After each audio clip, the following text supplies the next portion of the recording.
እንዴት ነሽ? ደህና ነሽ? ደህና ነኝ። ሁሉ ሰላም ነው? እኔት ደህና ነኝ። አማን ጋር ነው እዚህ የምትኖሪው? ከባለቤቴ ጋር። እንደው በጣም እንደሚቸገሩ ሰምቼ ነበር እዚህ ልጠይቀውት የመጣውና እስኪ ንገሪኝ ምንድነው ችግሮት? ገበያ ነበር ወደ ብር አጥቼ ነው። ባለቤቶት ምንድነው የሚሰራ?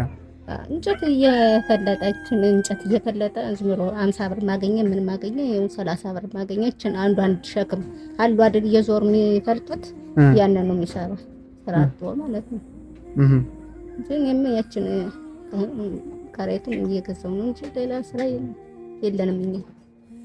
ያ ነው ችግራችን፣ ገንዘብ ማጣት ነው። ምንድነው የምትሰሪ አንቺ?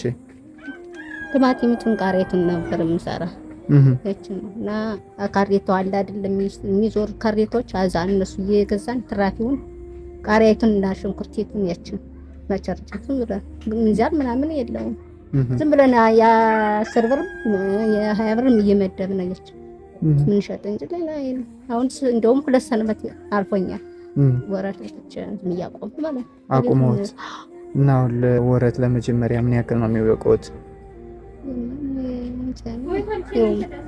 እንትኑ ሽንኩርቱ 1008 ነው ምናምን ይላሉ። 1008? አዎ። እሺ። ድንቹም እንደዛው 1008 ነው።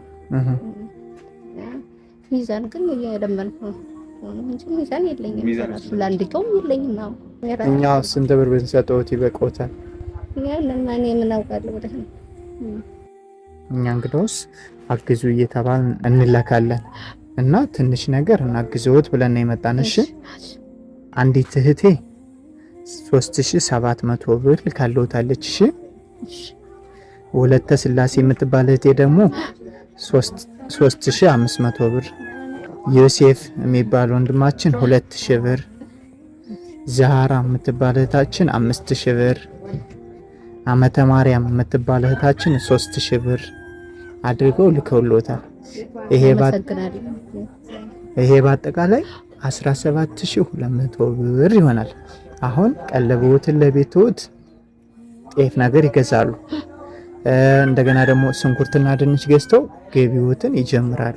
እሺ እሺ እሺ እነሱን ያመስግኑልኝ። እሺ ጤናቸውን ይስጣቸው። አሜን። እግዚአብሔር ይስጥልኝ። አሜን። ጤናቸውን ይስጣቸው። እናንተም ጭምር ጤናቸውን ይስጣቸው። እግዚአብሔር ይስጥልኝ በላቸው። ጤናቸውን ይስጣቸው። እናንተንም የመጣችሁትን ጤናቸውን ይስጣቸው። አሜን። ገዳፊያችሁን ማለት ነው። አሜን።